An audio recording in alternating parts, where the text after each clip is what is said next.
하나님 말씀은 사무엘상 14장 말씀입니다. 사무엘상 14장 1절부터 23절까지 말씀 제가 봉독하겠습니다. 사무엘상 14장 1절부터 23절까지 말씀 제가 읽겠습니다. 하루는 사울의 아들 요나단이 자기의 무기를 든 소년에게 이르되 우리가 건너편 블레셋 사람들의 부대로 건너가자 하고 그의 아버지에게는 아뢰지 아니하였더라. 사울이 기브와 변들이 미그론에 있는 석류나무 아래에 머물렀고 함께한 백성은 600명 가량이며 아히야는 에봇을 입고 거기 있었으며 그는 이가봇의 형제 아히두베 아들이요 비느하스의 손자요 실로에서 여호와의 제장이 되었던 엘리의 증손이었더라. 백성은 요나단이 간 줄을 알지 못하니라. 요나단이 블레셋 사람들에게로 건너가려 하는 어기 사이 이쪽에는 험한 바위가 있고 저쪽에도 험한 바위가 있는데 하나의 이름은 보세스요 하나의 이름은 세네라. 한 바위는 북쪽에서 믹마스 앞에 일어섰고 하나는 남쪽 게바 앞에 일어섰더라. 요나단이 자기의 무기를 든 소년에게 이르되 우리가 이 할례 받지 않은 자들에게로 건너가자. 여호와께서 우리를 위하여 일하실까 하노라. 여호와의 구원은 사람의 많고 적음에 달리지 아니하였느니라. 무기를 든 자가 그에게 이르되 당신의 마음에 있는 대로 다 행하여 앞서가소서. 내가 당신과 마음을 같이하여 따르리이다.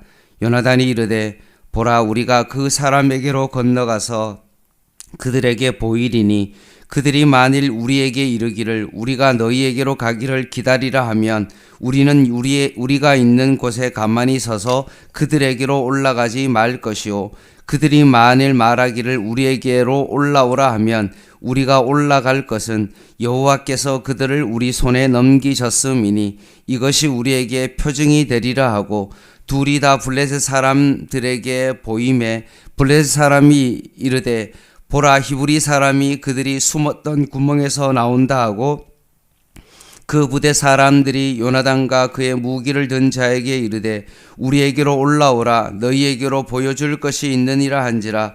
요나단이 자기의 무기를 든 자에게 이르되 나를 따라 올라오라 여호와께서 그들을 이스라엘의 손에 넘기셨느니라 하고 요나단이 손발로 기어 올라갔고 그 무기 든 자도 따랐더라.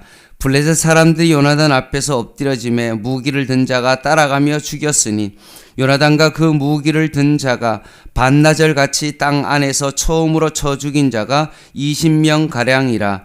들에 있는 진영과 모든 백성들이 공포에 떨었고 부대와 노략군들도 떨었으며 땅도 진동하였으니 이는 큰 떨림이었더라.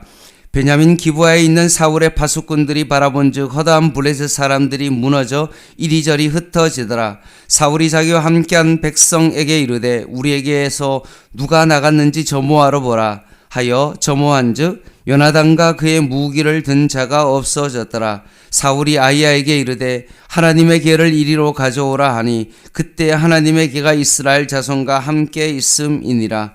사울이 제장들에게 말할 때 블레셋 사람들의 진영에 소동이 점점 더한지라.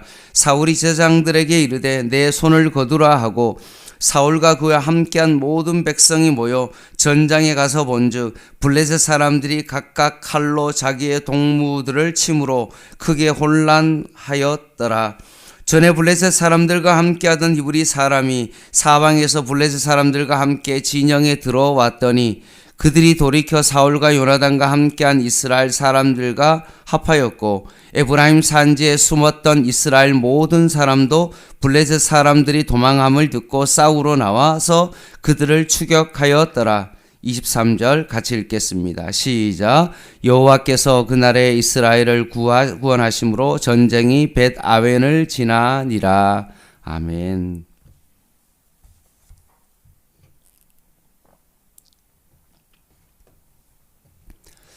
이스라엘의 상황이 점점 참담해지고 있습니다. 강철 무기를 들고 전쟁을 일으키러 찾아온 블레셋 군대와 전쟁을 치르기 전에 대치 상황이 길어지자 대열을 이탈하는 이스라엘 군사들이 생기게 되었고, 이를 달래기 위하여 사울 왕이 자기 스스로 화목제물을 드리기 시작했습니다. 결국 그것으로 인하여 하나님께 사울은 버림받게 됩니다. 이제 고작 600명의 백성들, 군사들만 남게 되었고, 강철 무기를 가진 사람이라고는 사울 부자 2명만이 강철 무기를 가지고 있었고, 나머지는 다 보습을 가지고 있는 그런 상황 가운데 있습니다. 사면 초가의 상황 가운데 사울 부자 2명의 운명이 완전히 갈라지게 되어집니다. 본문 1절에 보면 요나단을 사울의 아들이라고 강조하고 있습니다. 그 이유는 뭐냐 하면 사울은 하나님께 버림을 받았으나 요나단도 하나님께 버림을 받을 수밖에 없는 상황 가운데 있다는 것을 드러내기 위함입니다. 자기 스스로 화목제물로 번제를 드림으로 하나님 앞에 버림을 받았고, 그의 아들도 사실은 똑같은 상황 가운데 버림을 받았다는 것을 강조하기 위하여 오늘 요나단을 사울의 아들이다라는 그런 표현을 쓰고 있는 것입니다. 요나단의 입장에서는 사실은 부친이 그런 행동을 했기 때문에 자기는 전혀 그렇게 하지 않았음에도 불구하고 그 벌어진 그 상황을 사실을 그냥 맞닥뜨려야 되는 어떤 그런 상황이었습니다. 요나단은 선택권이 없었죠. 그에게 주어진 것이었습니다. 자신이 왕의 뒤를 이을 어떤 그런 것을 꿈꿨거나 그런 것이 아니라 자신이 태어나서 살다 보니 아버지가 왕이 되었고 자신도 왕의 아들이 되는 어떤 그런 상황 가운데 운명처럼 주어진 것이었던 것입니다.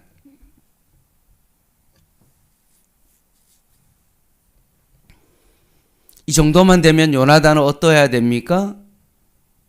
하나님에 대한 불평이 있지 않겠습니까? 하나님, 제가 뭘 잘못했습니까? 아버지가 결국 그렇게 했는데 결국 내 상황도 하나님 앞에 버림받는 그런 상황까지 이르게 되는 것이 말이 됩니까? 라고 하나님 앞에 원망하고 불평할 수도 있을 것 같습니다. 그런데 오늘 본문에 보면 요나단이 뜻밖의 선택을 합니다. 블레셋 적진에 침투하기 시작합니다. 요나단이 왜 그렇게 행동을 했냐? 이유가 밝혀집니다. 6절에 요나단이 자기의 무기를 든 소년에게 이르되 우리가 이 할례 받지 않은 자들에게로 건너가자. 여호와께서 우리를 위하여 일하실까 하노라. 여호와의 구원은 뭐라고 되어 있습니까? 사람의 많고 적음에 달리지 아니하였다.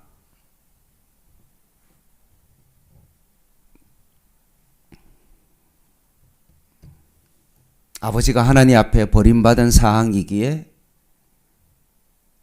왕의 아들도 자연적으로 버림받은 상황이지만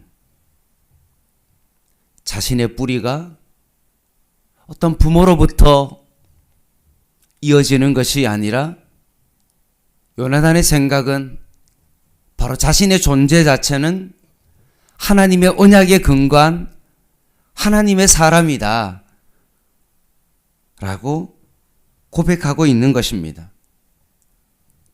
감상적으로 아버지가 버림받았으니까 나도 이제 버림받았다. 내가 부모를 잘못 만나서 이렇게 되었다라고 감성적인 어떤 그런 것에 취해서 자신의 삶을 막 살아가는 것이 아니라 오히려 오늘 본문 속의 6절에 보면 요나단은 어떤 반응을 합니까? 감정적인 반응이 아니라 신앙적인 반응을 지금 하고 있는 것입니다. 대부분의 많은 사람들은 좋은 기류를 만나면 좋아하고 나쁜 난기류를 만나면 되게 기분이 나빠하고 금방 토라지고 마는데 믿음은 견고한 수와 같습니다. 견고한 믿음이 있다면 어떠한 유라굴라 강풍이 나에게 찾아온다 할지라도 흔들리지 아니하고 요나단과 무기를 든 시종과 함께 목숨을 걸고 협곡을 건너 대축인 블레셋을 성공하기로 합니다. 이 전쟁이 여호와께 달려있다, 구원이 임할 것이라고 믿고 목숨을 걸고 적진 가운데 들어가는 오늘 두 사람을 보게 되어집니다. 성경은 당시 상황에 대하여 이렇게 13절에 생생하게 증언합니다. 제가 읽겠습니다. 13절.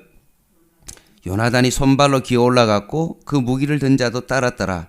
블레셋 사람들이 요나단 앞에서 엎드려지며 무기를 든 자가 따라가며 죽였으니 요나단과 그 무기를 든 자가 반나절 같이 땅 안에서 처음으로 쳐 죽인 자가 20명 가량이라. 들에 있는 진영과 모든 백성이 공포에 떨었고 부대와 노작꾼들도 떨었으며 땅도 진동하였으니 이는 큰 떨림이었더라 라고 되어 있습니다. 아무리 용기 백배하더라도 고작 두 명이 뭘 할 수 있겠습니까? 그런데 본문은 격렬한 전투를 치르고 있고 20명의 사상자가 발생했다고 증언합니다.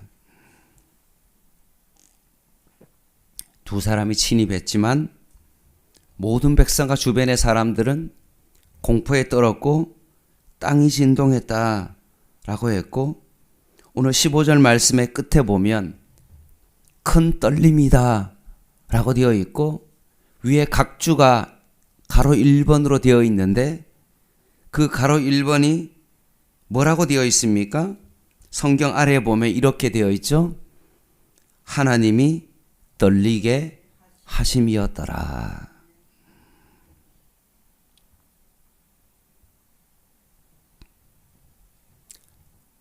블레셋 대군에 있어서 고작 20명은 아무것도 아니죠. 뭐 그리 대단한 일이겠습니까? 그냥 적군에게 쳐들어온 그냥 두 사람 요나단과 그 무기 든 자를 그냥 죽이면 끝나는 거죠. 아무것도 아닙니다. 그런데 땅이 진동하고 큰 떨림이 있었다라고 고백하며 하나님께서 결국 떨리게 하셨다라고 말씀합니다.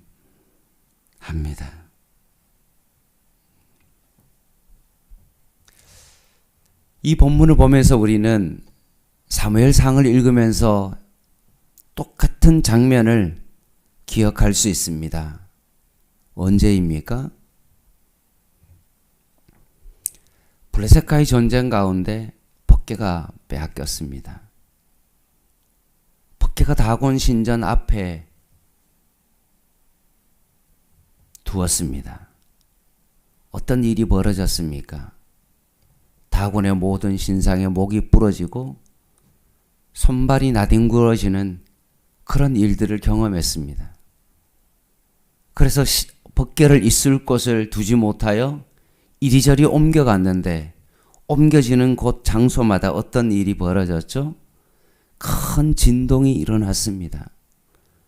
더 이상은 여기에 두면 안 되겠다라고 해서 법궤를 다시 돌려주게 되어지죠. 그것과 똑같은 현상이 지금 일어나고 있는 겁니다. 아무것도 아니고 그냥 두 명만 죽이면 끝나는 어떤 그런 하찮은 일처럼 보이지만 그 두 명이 블레셋 사람의 모든 땅에 법궤가 가는 곳마다 진동했던 것처럼 큰 진동이, 큰 떨림이 그곳 가운데 일어나게 된 것입니다.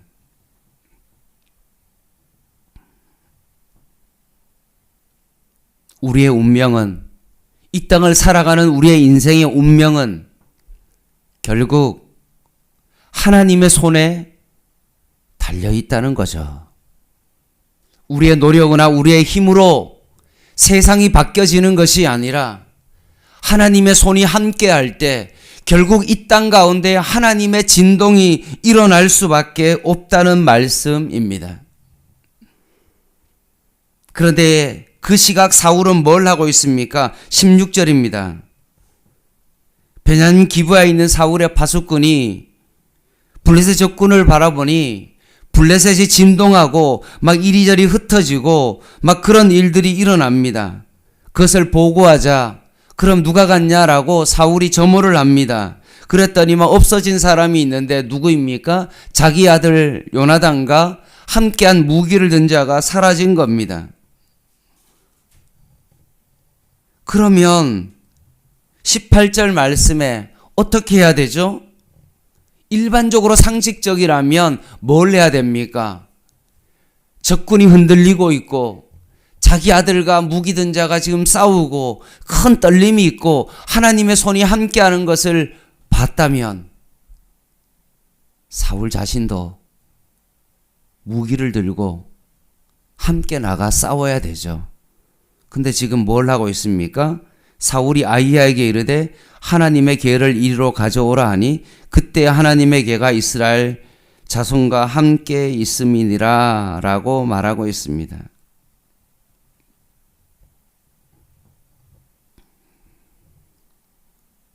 밖에만 있으면 뭔가 할 수 있다라고 착각하고 자신이 하나님의 뜻을 따른다고 착각하고 있는 지금 사울의 모습을 보게 되어집니다. 꼭 이런 거랑 같습니다. 3대가 신앙생활하고 신앙적 배경을 지녔기에 주일날 교회에 나가고 봉사도 하고 헌금 생활을 하기에 나는 하나님과 친밀하며 하나님을 따른다라고 착각하는 것과 똑같은 겁니다.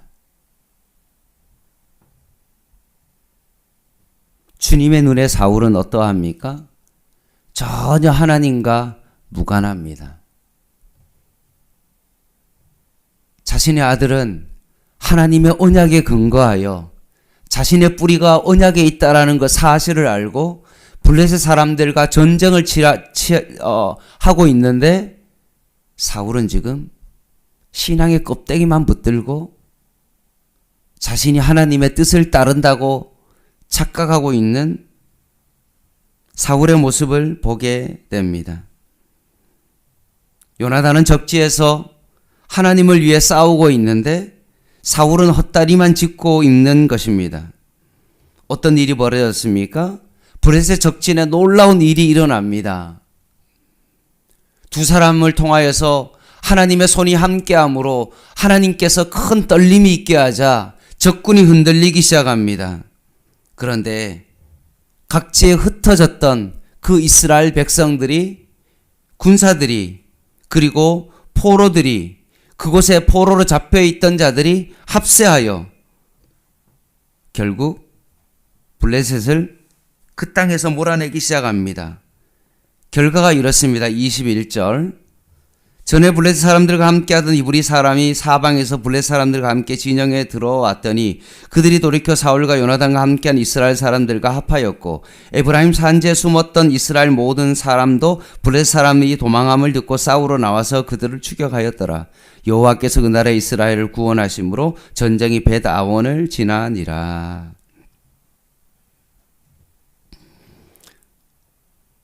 블레셋의 기에 눌려서 흩어졌던 사람들과 목숨을 부지하기 위하여 블레셋군에 투항한 사람들이 합세하여 전쟁을 치릅니다. 오늘 본문에도 사울과 함께했던 600명의 사람들은 보이지 않습니다.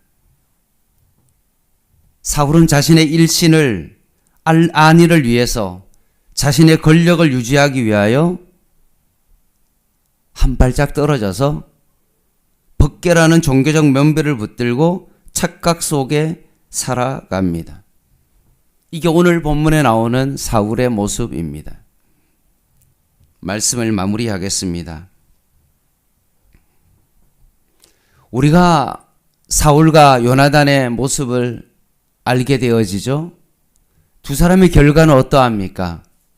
전쟁에서 아버지와 아들이 같이 죽습니다. 같은 죽음을 맞이하지만 두 사람은 다른 인생길을 걸어왔습니다. 사울은 질투와 욕망과 분노에 사로잡혀 평생 다윗을 죽이려고 쫓으며 살아갔고, 요나단은 기름 부음 받은 다윗과 우정을 나누며 그를 보호하며 하나님을 따라 살아갔습니다.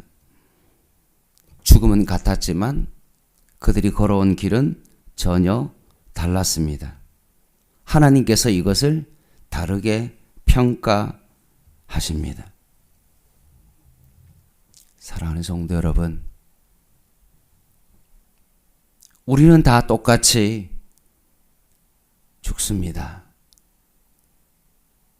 누구나 동일하게 어떤 형태의 어떤 모습으로 죽느냐, 그것은 다르지만 그 결과는 죽는 것은 똑같습니다. 그럼에도 불구하고 우리의 살아온 인생은 사울과 요나단처럼 자기 자신을 위하고 자신의 욕망을 따라 살아가느냐와 아니면 하나님의 언약에 근거하여 하나님의 뜻 가운데 순종하며 살아가느냐, 그 결과는 완전히 다르다는 것입니다. 과연 나는 사울의 삶을 따라갈 것인가, 아니면 요나단의 삶을 살아갈 것인가? 그 두 가지 길 가운데 어떤 길을 걸어가야 되는지를 다시 한번 이 말씀을 통하여 깨닫고 요나단처럼 자신의 삶을 들여 하나님의 언약 가운데 살아가는 저와 여러분 되시기를 주님의 이름으로 간절히 부탁을 드립니다. 기도하겠습니다.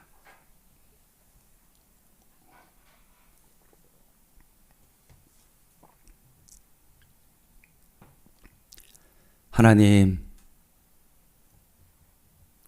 요나단이 자신이 주어진 삶 속에 버림받은 같은 그런 상황 가운데 원망할 만도 한데, 오히려 이런 상황 가운데 언약을 붙잡고 순종하며 하나님의 손에 이끌려 살아갔던 것처럼 지금 우리의 상황이 참 어렵고 유라굴라 강풍을 만나 어찌할 바를 몰라 하는 그런 상황에 맞닥뜨린다 할지라도 오히려 사도 바울이 그곳에서 복음을 전하고 하나님의 뜻 가운데 순종했던 것처럼 저희들의 삶도 요나단처럼 사도 바울처럼 오늘도 살아갈 수 있는 저희들의 인생 되게 하여 주시옵소서. 오늘 주어지는 우리의 환경과 처지가 참 한숨이 나오고 내가 할 수 없는 영역들이 많이 펼쳐질지라도 불평하고 원망하며 언약궤만 껍데기만 붙들고 신앙생활하고 내가 주일날 예배를 드리고 헌금하고 봉사하니 괜찮다라고 착각 속에 살아가지 않게 하시고 오히려 삶 속에서 하나님 앞에 말씀 가운데 순종하며 영적 전쟁을 치러낼 수 있는 저희들의 삶이 되게 하여 주시옵소서. 예수님의 이름으로 간절히 기도드립니다. 아멘. 개인 기도 하시겠습니다.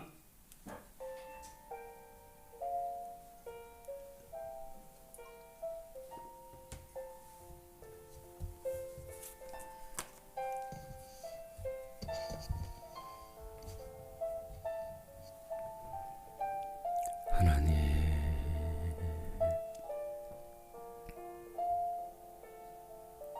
사울의 아들 요나단입니다.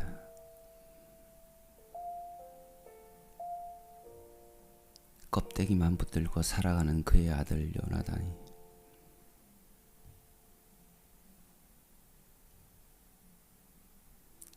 원망하고 불평하고 버림받았다 할지라도